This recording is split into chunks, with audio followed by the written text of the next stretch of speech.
রাত ১২টার পর রাজধানীর নারিন্দার একটি পাঁচতলা ভবনের তিনতলায় অগ্নিকাণ্ডের ঘটনা ঘটে। এখানে আসলে আমরা যেটি জানতে পেরেছি, পাঁচতলা ভবনের তিনতলায় একটি আবাসিক, এবং এই আবাসিক ভবনের এই তিনতলায় আগুনের ঘটনা ঘটে। আসলে যেটুকু আমরা আসলে জানতে পেরেছি, এখানকার যে এসির বিস্ফোরণ ঘটে, এবং এসির বিস্ফোরণের পর যে এই বাড়ির যে দেয়াল, সেই দেয়ালে বিকট শব্দে দেয়াল ভেঙে নিচে পড়ে যায়, এবং নিচে একটি টিন শেডের ঘর ছিল, সেখানেই আসলে আহত হয়েছেন দুজন, এবং এই বাসায় যারা ছিলেন, এই বাসার লোকজন তারা অগ্নিদগ্ধ হয়েছিলেন। এবং এখানে আসলে অগ্নিকাণ্ডের যেই সূত্রপাত সেটি আসলে এখনো নিশ্চিত করে বলা না গেলেও এখানে যে বেশ কিছু গ্যাস সিলিন্ডার, বিশেষ করে এসির এবং ফ্রিজের যে গ্যাস সিলিন্ডারগুলো আছে, বেশ সংখ্যক প্রায় ১০০-র কাছাকাছি যেই গ্যাস সিলিন্ডার, সেই গ্যাস সিলিন্ডার ছিল, এবং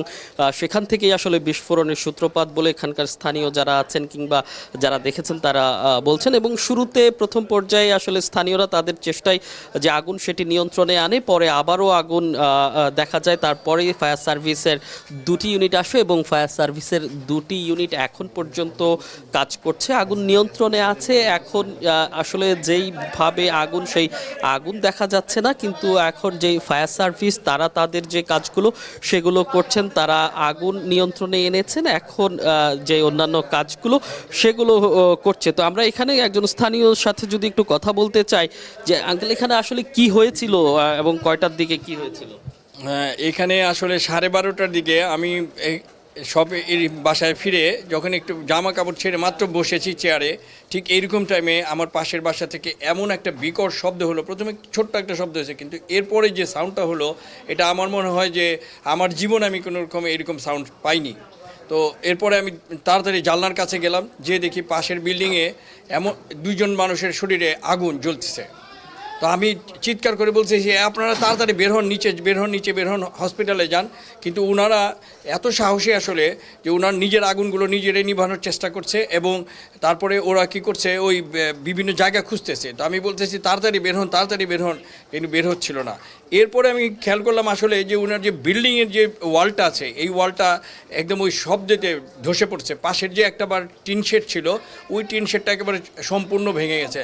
এবং আমি যখন ওইখানে জিজ্ঞেস করলাম তোমাদের কিছু হয়েছে, বলে কি হ্যাঁ, ওইখানে পাশের বাসায় মানিক নামে এক ছেলে আছে, ওর মা একদম সম্পূর্ণ কোমরের থেকে ভেঙে গেছে, এমন অবস্থা যে ওর আর উঠানো যাচ্ছে না। তারপর ওনাকেও নিয়ে হসপিটালে দৌড় দিছে। তো এরপরে এলাকা থেকে কিছু ছেলেপেলে আসছে, আমার সিঁড়ি থেকে একদম দেয়াল ঘেঁষা। তো আমার এখানে একটা গ্রিল ছিল, এই গ্রিলটা ভেঙে গেছে। তারপরে ওরা এই গ্রিল থেকে আমি ওদেরকে আবার পাশের বাসায় পাঠিয়েছি। আমার এখান থেকে আমি বালতি ভরে পানি দিয়েছি। পানি দেওয়ার পর ওই পানি থেকে ওরা প্রথমে আগুনটাকে নিয়ন্ত্রণে নিয়ে ওরা ভিতরে গেছে। তারপর ওই ছেলেকে ধাক্কা দিয়ে বের করে ওকে হসপিটালে পাঠানো হয়েছে। ভাই, আপনার কাছে যদি জানতে চাই, আপনি তো ভিতরে গিয়েছেন, তো ভিতরে গিয়ে কি অবস্থা দেখেছি? আমরা ভিতরে এখান থেকেও কিছুটা আগুন নিয়ন্ত্রণ করার পর আমরা ভিতরে গেছি। ভিতরে যাওয়ার পর এই যে সেলিম ভাই, যে ওই বাসার মালিক, যে সিলিন্ডারের মালিক ছিল, সেলিম ভাই লুঙ্গিতে আগুন, শার্টে আগুন। পরে আমরা ওই পানি দিয়ে তার আগুনটা নিভাই দেওয়ার পর তাকে ধাক্কায় বের করার জন্য উনি বের হচ্ছে না। সম্ভবত তার টাকা পয়সা বা কোনো কিছু ছিল, যার কারণে উনি বের হতে চেয়েছিল না। আমরা দ্রুত অবস্থাতে তাকে বের করে দিছি। বের করে দেওয়ার পরে মোটামুটি যে আগুনটা ছিল, সে আগুনটা আমরা পানি দিয়ে, এখান থেকে আঙ্কেল আছে, আরও দুজন আঙ্কেল ছিল, ওনারা পানি দিছে। পানি দেওয়ার পর আমরা পানি দিয়ে নিয়ন্ত্রণ করছি।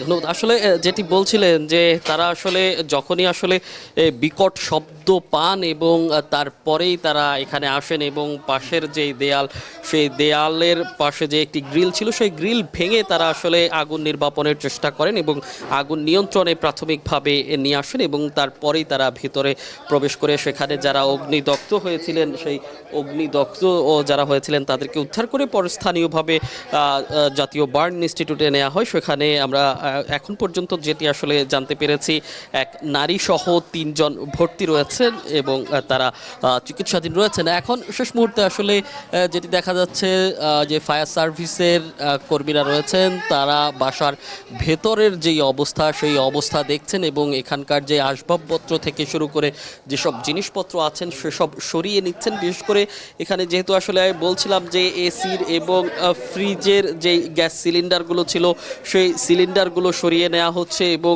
যেহেতু এই সিলিন্ডারগুলো থাকলে আরও যেই বিস্ফোরণের শঙ্কা থাকে সেই শঙ্কার কারণেই কিন্তু এগুলো সরিয়ে নেওয়া হচ্ছে এবং এর আগেও যে স্থানীয়রা আছেন তারাও কিন্তু বেশ কিছু সিলিন্ডার সরিয়ে নিয়েছেন এবং আমরা আরও কয়েকজন স্থানীয়র সাথে কথা বলেছি, তারাও যেটি বলছেন যে এরকম একটি বাসায় এরকম সিলিন্ডার রাখাটা আসলে আশেপাশে যারা থাকেন তাদের জন্য আসলে জীবনের হুমকি কিংবা এই যে ঝুঁকি রয়ে যায় সেটি আসলে যাতে না থাকে। আমরা আসলে জানতে চেয়েছিলাম যে এখানে যারা থাকতেন তারা কি করতেন কিংবা তাদের ব্যবসা ছিল কিনা এরকম, কিন্তু এই আশেপাশের যারা ছিলেন তারা কিন্তু বলতে পারছিলেন না বা তারা জানেনও না যে তার বাসায় এতগুলো সিলিন্ডার আছে এবং তার পরেই আসলে আজকে অগ্নিকাণ্ডের ঘটনার পরই কিন্তু তারা জানতে পারেন।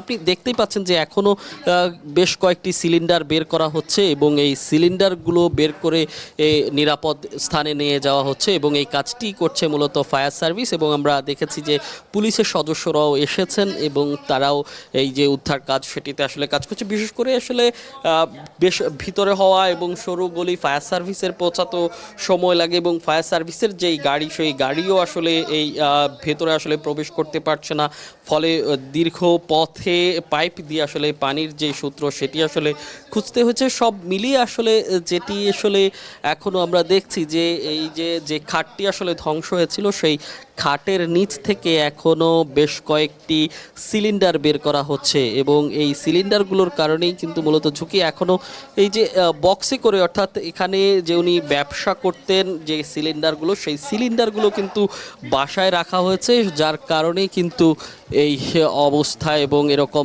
ঝুঁকিপূর্ণ অবস্থায় তৈরি হয়েছে। এবং এই পাশের যে দেয়ালটি, এই পাশেই কিন্তু দেয়াল ছিল এবং সেই দেয়ালটি কিন্তু ধসে পড়েছে এবং ধসে পড়ে নিচে একটি টিন শেড ঘর ছিল, সেই টিন শেড ঘরের উপর কিন্তু পড়েছে এবং সেখানেও একটি পরিবার বসবাস করত। এই পরিবারেরও একজন আহত হয়েছেন বলে জানিয়েছে স্থানীয়রা এবং তিনি একজন নারী, তার ওপরেই এই যে দেয়াল ভেঙে সেই ইট পড়েছিল এবং এখানেও একজন আহত হয়েছে বলে আসলে স্থানীয়রা বলছেন এবং স্থানীয়রা তাকে হাসপাতালে ভর্তি করিয়েছেন এবং হাসপাতালে নিয়ে গেছেন। তো সব মিলিয়ে বলা চলে যে এই অগ্নিকাণ্ডের ঘটনা, সেই ঘটনা এখন পর্যন্ত নিয়ন্ত্রণে আছেন এবং সব মিলিয়ে এখনকার যেই সবশেষ প্রস্তুতি কিংবা সবশেষ কার্যক্রম সেটি আসলে করছেন ফায়ার সার্ভিস এবং সেই সঙ্গে যেই ঝুঁকিপূর্ণ সিলিন্ডারগুলো আছে সেই সিলিন্ডারগুলো নিরাপদ দূরত্বে সরিয়ে নেওয়া হচ্ছে। তো এই ছিল নারিন্দার যে অগ্নিকাণ্ড, সেই অগ্নিকাণ্ড থেকে আমার কাছে সবশেষ